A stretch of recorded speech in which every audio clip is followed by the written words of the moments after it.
Good day. I'm going to continue here with step 3.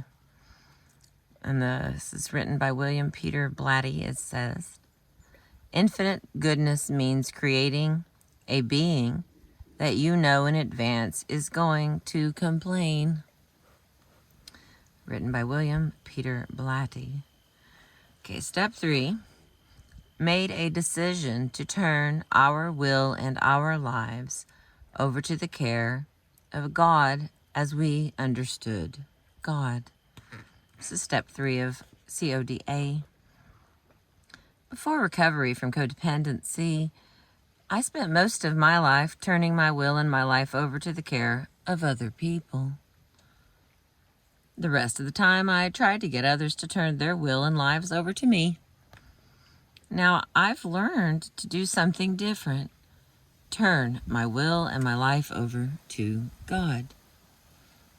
While it's important to grow in my understanding of God, I'm learning it's more important to know that God understands and cares about me.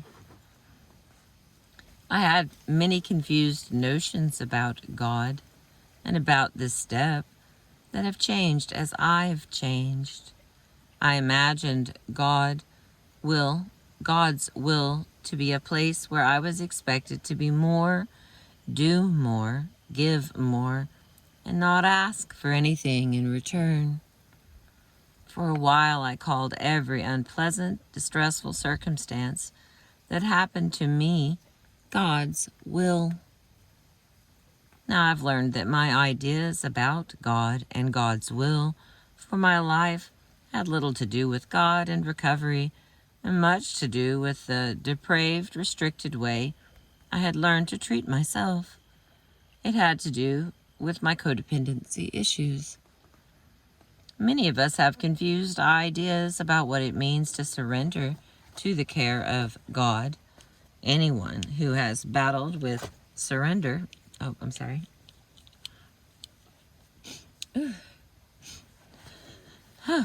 no Claritin, so itchy scratchy today. Okay. For a while, I called every unpleasant, distressful circumstance that happened to me God's will. Now I've learned that my ideas about God and God's will for my life had little to do with God and recovery, and much to do with the depraved, restricted way I had learned to treat myself. It had to do with my codependency issues. Many of us have confused ideas about what it means to surrender to the care of God. Anyone who has battled with control issues may have a hard time giving up, giving in, and letting go. Sometimes we surrender too much. We become victimized. We refuse to take care of ourselves, and we blame that on God. I was afraid to take this step. I was afraid I'd lose myself again, as I had so often in the past.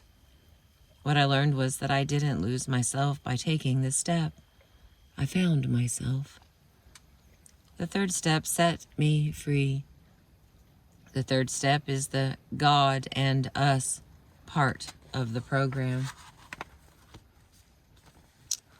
Turning our lives and wills. Oh, goodness. Just leave words out. Sometimes I add them. Turning over our lives and wills.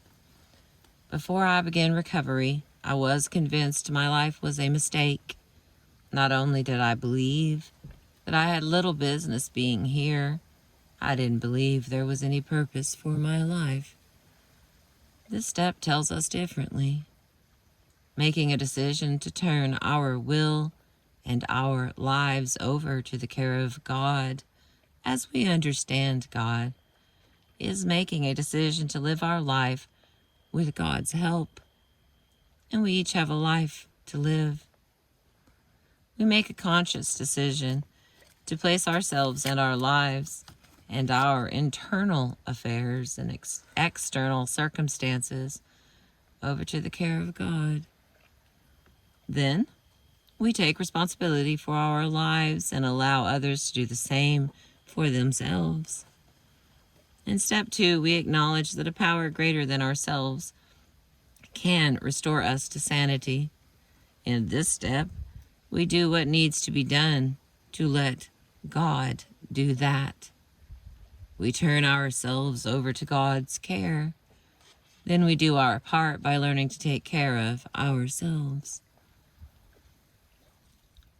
To the care of God. Some of us struggle with the concept of God as a result of what we have been through before finding our way to these steps. I was really confused about God and the God part of this program, said Mary. I kept wondering how a loving God could have allowed this to happen in my life. Most of us find that if we stay open, we can find our own path to spirituality. Most of us find things work out if we begin with whatever amount of belief or disbelief we possess. Oh, goodness, that startled me. When things started to change for me in Al-Anon was when I began to conceptualize that surrendering was not failure, said Marcia. Marcia is the woman whose mother kept attempting suicide. At first, I intellectualized that.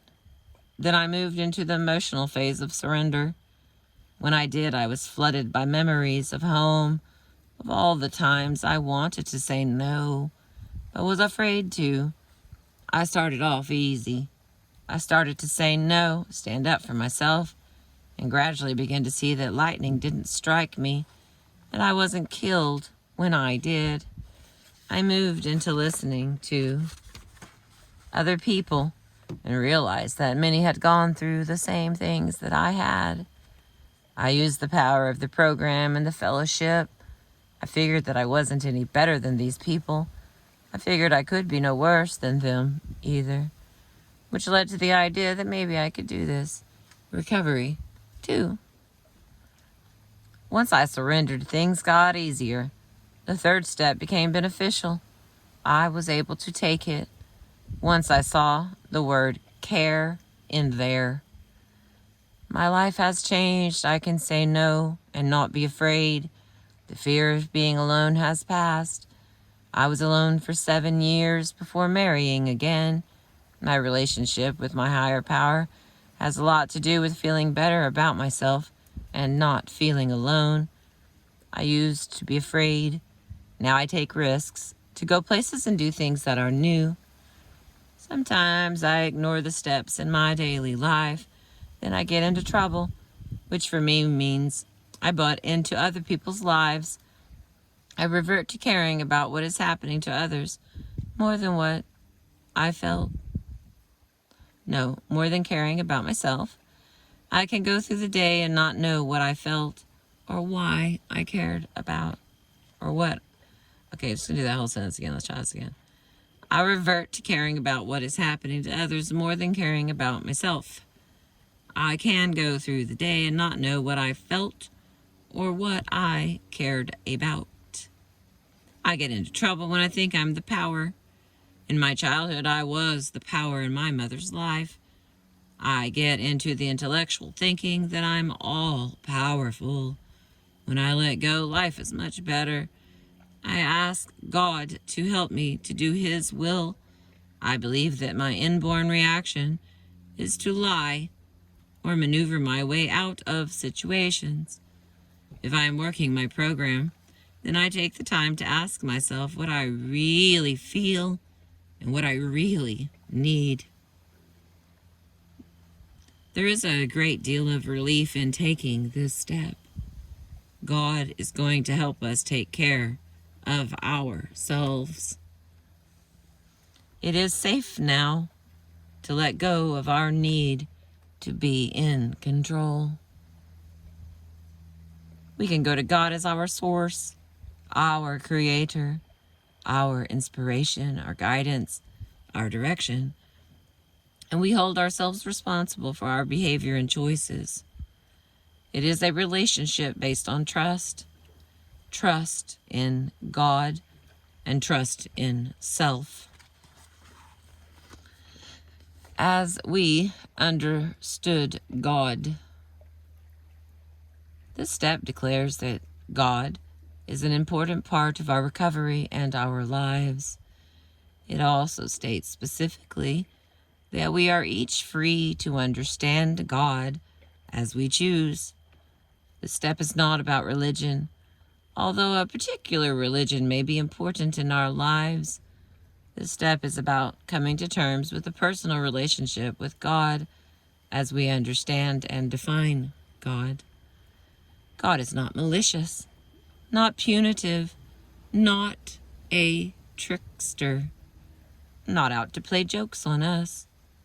God may ask us to wait longer than we want, but only if waiting is in our best interests.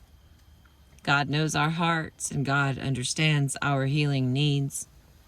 God understands the good that is waiting around the corner for us, the good that we can't see yet. God sees the benefit in the lessons that we're learning, not just the turmoil, which is what we so often focus on. God can help us bring out the healer in ourselves. Forgive me. Turning it over. This step is about willpower and the limits and the consequences of plowing our way through life running on our own fuel. Many of us have found that we haven't gotten too far or have not arrived at a destination we liked by using our own will. How can we tell when we're forging ahead on our own steam or when it may be time to surrender? We will learn. Claire is a teacher, a mother of 2 and divorced. She has attended Al-Anon meetings for 5 years, adult children's of alcoholics meetings for 2 years, and CODA meetings for 1.5 years. As I changed, all hell broke loose in my marriage, said Claire. My husband and I began to fight a lot. My changes threatened him. I kept getting better, but the healthier I got, the worse it got at home. After attending CODA, it took Claire 4 months to leave her husband. I got into a lot of my family stuff living with him those years I was in recovery. My parents had been emotionally unavailable to me all my life. My husband's stuff was emotionally abusive, but subtle. It was hard to let go of control because I felt that if I did, something bad would happen to me. I didn't know I deserved the good stuff. I talked with a lot of people about getting a divorce, and I waited until I was ready. I considered filing for divorce a real triumph in my recovery. I had no conscious resistance to the steps when I came to the program, Claire said. Basically, my recovery happened by this method. I call you up, you tell me what to do, and I will do it. A lot of people tell me that I listened and did everything I was supposed to do. I feel like I really own my life for the first time. My sexuality, my time, my rules, my attention to my children, my attention to me. I love my job and I'm good at it. It's pretty new still, and I'm still trying to do things 6 months before I'm ready. I'm less angry and resentful, and I'm still accepting the realities of my relationship with my parents. A sponsor used to say to me, trust God, trust me, and do the dishes. I am a great analyzer, so now I trust, I pray, and I do what's in front of me. I trust my recovery people to give me reality checks, and I trust me.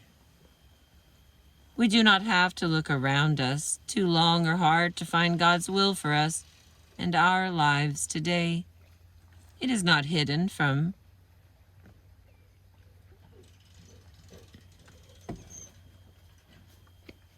Sorry, someone's putting a boat in. Threw me off. I was reading away and Louis sneaked up on me. I do not have my puppy dog to warn me. All right, let's get back in flow here. We do not have to look around us too long or too hard to find God's will for us and our lives today. It is not hidden from the eye. God's plan for us today is taking care of ourselves the way we want and choose, within the framework of what's happening in our lives today. When it's supposed to be something different, we will know. We will get interrupted. We will be led into a new circumstance, or a new circumstance will find us. Usually we find God's will by becoming quiet, trusting God and listening to and trusting ourselves. It is a place found in peace and trust, not urgency and intensity. It is by surrendering to the present moment that we reach the next moment in our lives. The next part here on page 51 of step 3 from the Codependence Guide. Acceptance and gratitude. My favorite. 2 concepts help me work this step. Acceptance and gratitude. When I can't surrender, when I can't stand what is going on in my life, when I resist or deny reality, I can practice gratitude. When I cannot see the good in what is happening, when I think I know best and no one is listening, when I don't know what to do next, or when I know what I want to do next but I can't do it, I can practice gratitude. When I feel deprived, unloved, uncared for, abandoned, and left out of life, I can practice gratitude. And I can practice self-care. Gratitude has immense transformational powers for ourselves, our lives, and our circumstances. I have used this tool over and over again. It has taken me through many stressful circumstances: poverty, divorce, being alone, learning how to date, moves, overwhelming projects, overwhelming feelings, troubles with children, troubles with neighbors, fear, circumstances that perplexed me, and other unlit, foggy parts of this journey. Gratitude helps make things work out well. It helps us feel better while stressful things are happening. Then when things get good, it helps us enjoy the good. Focusing on the negative, focusing on the what's wrong with this picture, is a large part of our codependency. Gratitude empowers and increases what's right in our lives. It helps make things right. We say thank you. We say thank you over and over again, whether or not we mean it, whether or not we feel grateful. We say thank you for every detail of our present circumstances, including what we're going through, who we are, where we are, what we're feeling, and what is frustrating us. Gratitude can help bring us to a point of surrender. It can change the energy inside us and our environment. Gratitude diminishes the power of the problem and empowers the solution. It releases us from the tight, negative grasp of our present circumstance. It releases fear. It helps us move out and move forward. It breeds acceptance, the magic that helps us and our circumstances change. My first response to discomfort is to want the situation. My first response to discomfort is to want the situation or the other person to change. When I take this step, when I focus on taking care of myself, my circumstances change, usually because I change. Force gratitude. Say thank you again and again for each circumstance. Say thank you even if you're not feeling grateful. Eventually, the power of gratitude will take over, and joy and true gratitude will begin. Next to the steps and detachment, gratitude is probably the most helpful recovery tool available. Like any tool, thinking about using it is not enough. It works only when we pick it up in our hands and actually begin using it. The freedom of surrender. This is the surrender step. Once we surrender, we become free to take care of ourselves with the assistance of our higher power. Surrender doesn't mean that we are helpless. It doesn't mean we surrender to abuse or intolerable circumstances. It means we acknowledge these circumstances and then ask God to help us take care of ourselves in these circumstances. We will learn how to say no, how to set boundaries, how to listen to our feelings, wants, and needs, and how to respond to others in a responsible, loving way. We will learn how to respond to external circumstances in a reasonable way, one that exhibits self-care, self-love, and respect for others.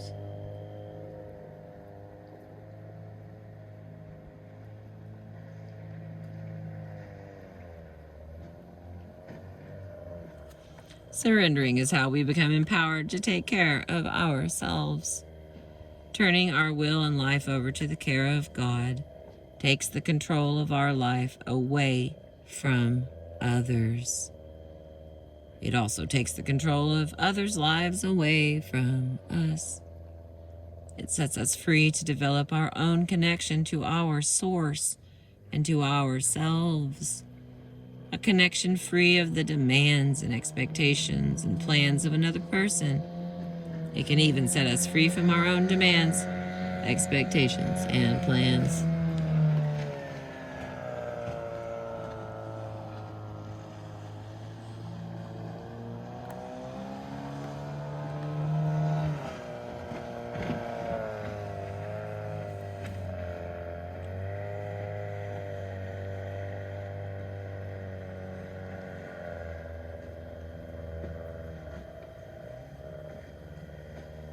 I like these little interruptions because I could not pay people to show up at the right time and give me sound effects. I mean, yet. Maybe like someday. Be able to have like bells that just show up and everything just does as it's supposed to. And those kind of things I'm grateful for. I mean, yeah, y'all were just like, she's not going to move the camera. Like, this is just leaving it at the end. And the universe said, here you go. Here's a guy to just only come and do a little test run of this boat right here, exactly where you're filming. So, I am grateful for these sound effects that nature provides. I have no control over. All right, here we go.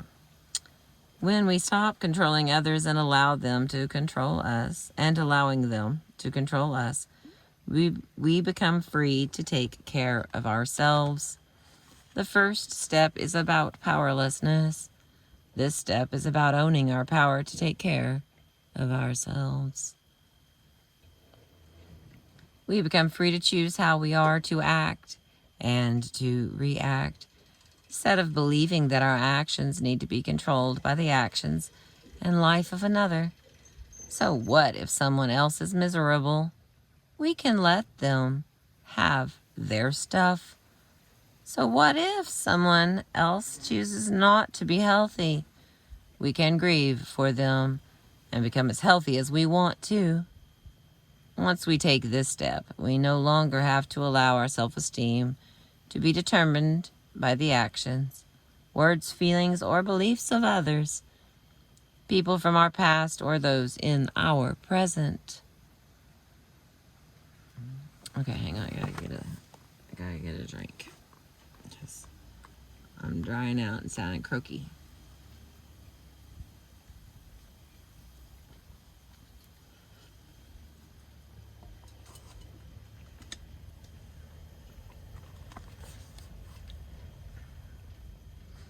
The most significant way this step has given me back my power is that I've learned to stop trying to do God's job, said Dawn.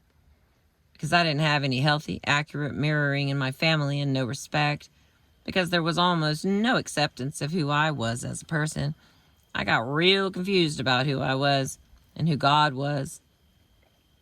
I think much of the difficulty I've had in my adult life is because of the draining of my energy trying to do God's work. Now it is a little clearer to me what my job is and what God's job is. This has helped me a lot with people in relationships and on the job. We can use this step when we are beginning recovery or when we run into an impasse. We can use it in the big moments of our lives or in the smaller, quieter moments. We can use it in times of confusion or despair or when we feel stuck and trapped.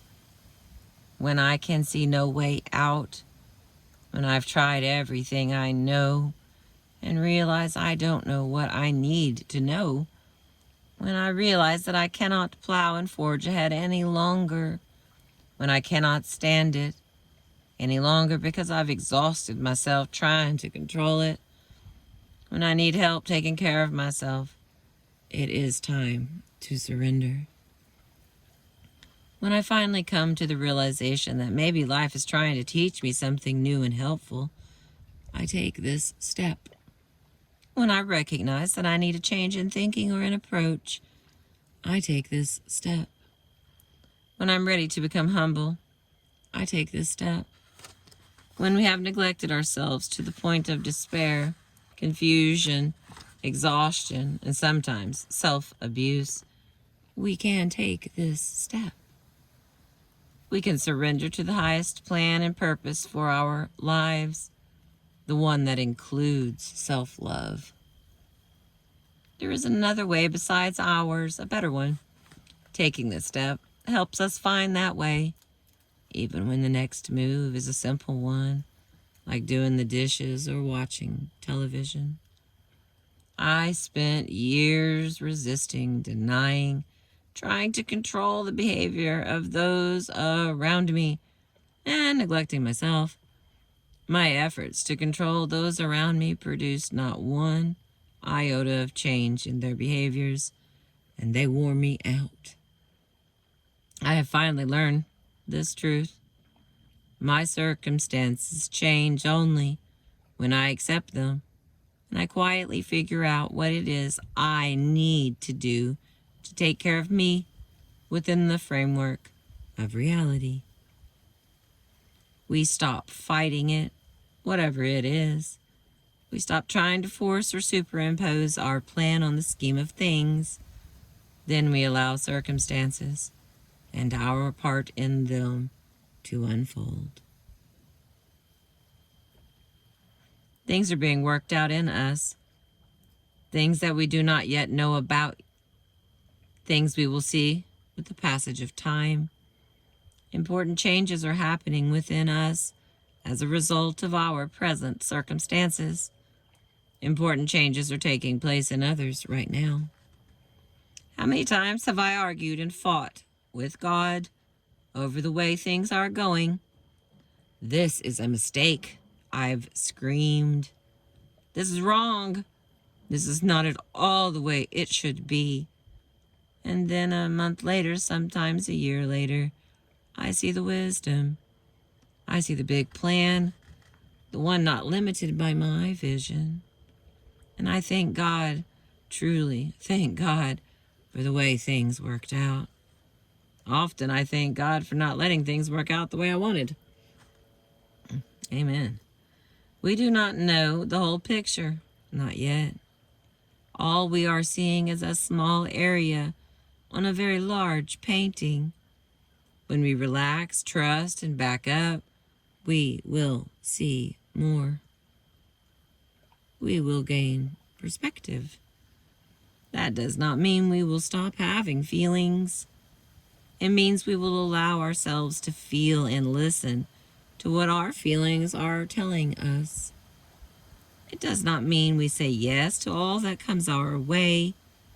It means we learn to trust when we want to say no, and then we say no. It also means we learn to trust when we want to say yes. When I first took this step, it frightened me. I thought it required of me an unappealing passivity and mindlessness. I took this step anyway, mostly because I had no other options. Willpower had led me deeper and deeper into a destructive lifestyle that I no longer wanted or could afford.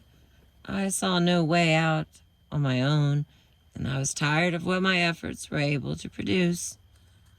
Since then, I've learned some ideas about God's will for my life, about God, and about my relationship to God. God's will is not an outside, impossible, forced agenda for my life. If it's God's will, it happens. Usually it happens naturally, without any control efforts required on my part. At times there have been hard lessons to learn. These lessons had to be learned, however, to work things out inside me so I could have the best possible life. Usually I have to wait longer than I want to, and much letting go is involved in the process. God's love is immediate and powerful, yet gentle, healing, and nurturing. It takes into account what I want and need. God's will contains discipline, not deprivation. God isn't shame-based, people are. Yet God holds me accountable for my actions. When I first began recovery, I feared it was a brainwashing of sorts. Now I see that my life before recovery contained the brainwashing. This program has set me free. This step isn't about mindlessness or selflessness. It is about learning to trust my mind and trust that once I turn myself over to God, I will be guided by a higher power and divine wisdom.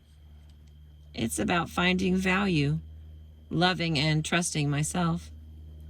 Sometimes I still fear working this step, but I know I am no longer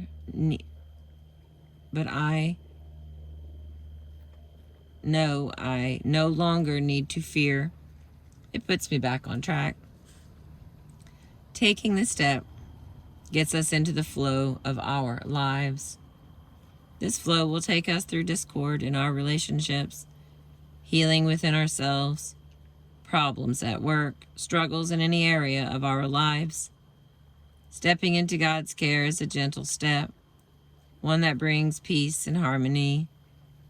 That doesn't mean our actions will never cause discord, hurt feelings, or a reaction in others, but there will be a rightness, a naturalness, and a harmony to what we do. Surrendering cannot be forced or faked. It happens at a core soul level, when whatever we've been trying to control, manipulate, influence, or resist becomes at last too much for us. We let go. We say, that's it. I'm willing to let go of preconceived notions about what should happen. I'm willing to let go of my limitations, my agenda, my script, and my beliefs. I'm ready and willing to be open to what you have in mind for me. Now just show me what that is. Let me know in a way I can understand. We become ready to let God love us and help us love ourselves. Taking the third step is a starting point for setting our new life in motion. We can do it when we begin recovery. Then we can do it as needed. Once we have placed ourselves in the care of a higher power, the act is complete. Our lives and our wills belong to God. People from our past may have abandoned us.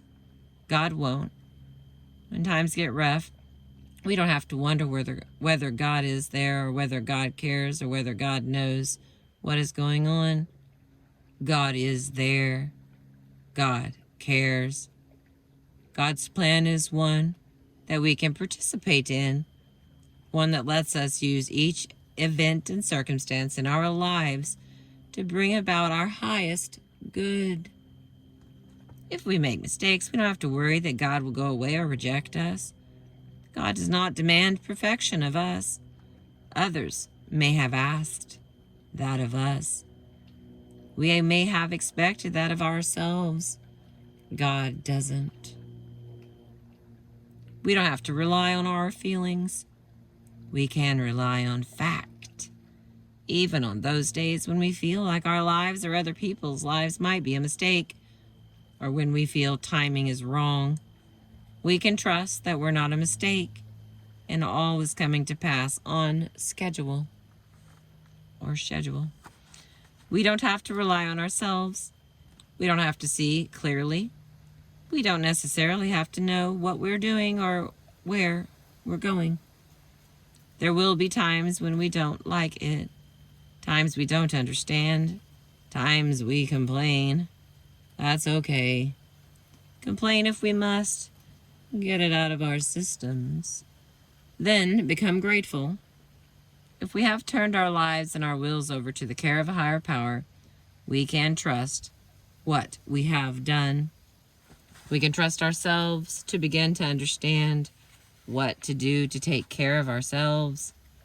We can trust God to oversee and help us with what we cannot accomplish. All right, babies, I got a page and a half left. But my energy is winding down, so I'm going to get another drink of my caffeinated coffee.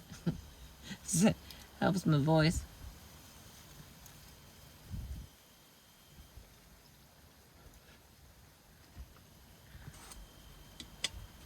All right. Thank you for being with me. Thank you for letting me read to you.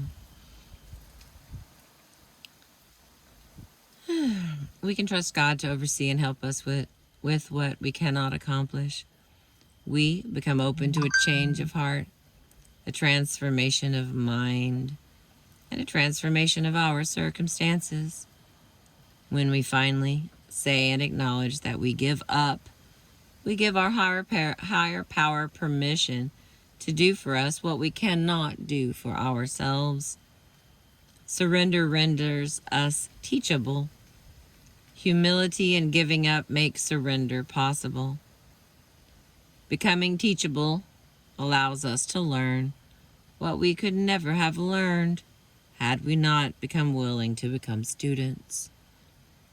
Sometimes we surrender to anything and everything and call it God's will, and then we feel angry and hurt and get mad at God.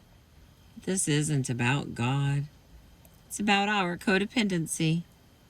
When we use this step, we understand that we cannot control others, so we stop trying.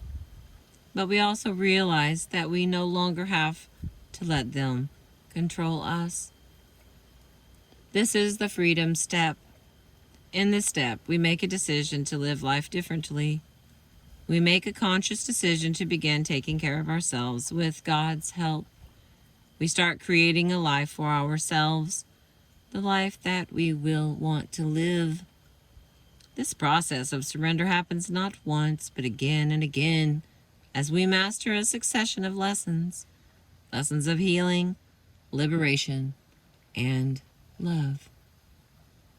Each time we may think, that's it, now I've learned, it's free sailing from here on.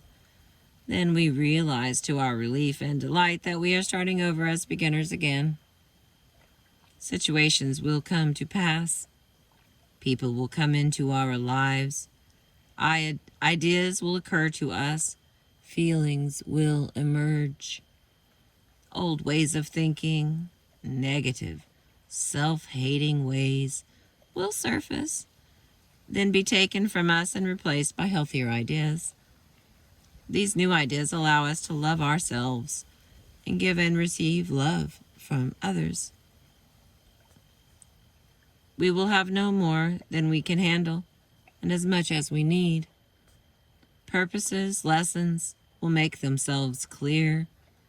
Our lives will begin to make sense, as will the events that come to pass, at least in retrospect. We will find ourselves being transformed and healed at the core of ourselves. We will find that our faith has been well placed at last. Some days, it will feel as if nothing is happening. Other days, it will feel as though too much is happening. Know that each day, all is well. The journey is exciting. It holds secrets, mysteries, and lessons beyond our comprehension. It holds gifts bigger than our arms and hearts can hold. Trust this process. It will take us where we truly want and need to go. In divine and perfect timing, trust God's plan, for it is better than ours. Trust ourselves, for we have now tapped into a power and source infinitely more powerful than anything we've known. Let the step work its power. Let the step take us where we need to go. Then watch and begin. Then watch and be open to the mystery that unfolds. Okay, now I'm going to read these 7 activities, but that was an actual alarm going off in the car. So if you're searching your phone or trying to figure out where that noise was, that was one of my free sound effects. Thank you, Lord. Just saying. I just didn't want everybody like, I know there's a phone here somewhere. I thought I turned it on. No, that was the universe making us all giggle. Giggle. Giggle. All right, activities. Number 1. To remember this step, you may find it helpful to write it down in the form of an affirmation. For example, I have turned my life and my will over to the care of God today. All is well. Number 2, if you knew that all was well and on schedule in your life today, how would you feel? If you knew that things were being managed by a power greater than yourself in a way that would work out in your best interests, how would you act differently? Number 3, if you knew that you had no power to control events, outcomes, or a particular person, how would you behave differently? What would you say or do? What would you stop saying or doing? What would you do differently for yourself in order to enjoy your own life now, to live in the present moment? Number 4, if you weren't allowing someone else to control you, what would you be doing differently? What would you do today with your life? How would you feel? Number 5, if you weren't allowing a particular circumstance to control you, or if you weren't trying to control that circumstance, if you just let it be and accepted it is okay for the present moment, how would you feel? If you weren't fighting with or resisting this circumstance, what would you be doing? How would you be feeling? Number 6, taking this step often puts you in touch with yourself. Listen to yourself. Write about what you feel, want, need, and think. Then pick up the phone and share who you are with someone safe, someone you trust. Talk in a way that reflects self-responsibility, not victimization. Don't ask them to rescue you. Ask them to listen and accept you as you are. And the final one for step 3. Number 7, what is the most loving, most nurturing thing available to you right now that you can use to take care of yourself and enjoy life? What will you do with it? And that is the end Step 4 is next. And here, do my magic here so everybody can run and buy this book from secondhand store of your choosing. Otherwise, I will continue to read it to you. I have really enjoyed the presentation of this. Instead of it being on, it has to do with people instead of it being drugs and alcohol per se. It has a lot more to do with, and I am an oldest child, and Lord knows, you grow up thinking everybody's behavior is your fault.